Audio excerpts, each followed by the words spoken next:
A patient is prescribed dioxin 1.875 milligrams as a maintenance dose for atrial fibrillation.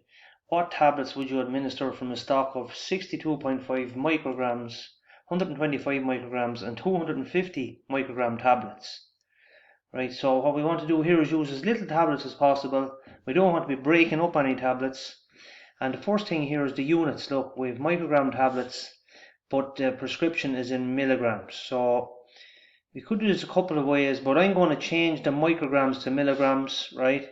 So micrograms milligrams, to micrograms multiplied by 1,000. So the decimal point jumps 3 places. 1, 2, 3. Right, so this now becomes 1,875 micrograms. And that's the prescription in micrograms. So now our units are the same across the whole question.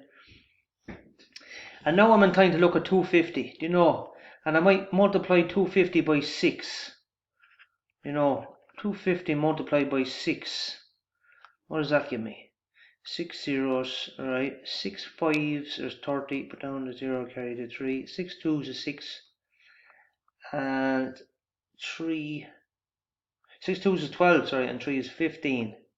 So if I got 6 of these big tablets here, you'd have maybe making up 1,500 milligrams, right?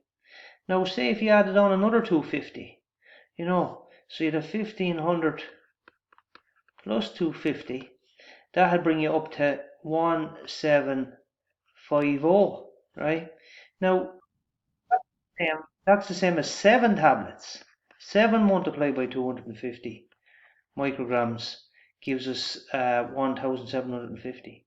And we can kind of see then that from where our target is 1,875, which is another 125, 175 plus 125 equals 1,875. So this here is 7 big tablets, 7 times the 250s, and 1 times the 125 tablets will make us nicely up to this total here. So our answer, we're going to go with 7 250 microgram tablets and 125 microgram tablets. And that should get us nicely to our prescribed amount of 1,875 micrograms.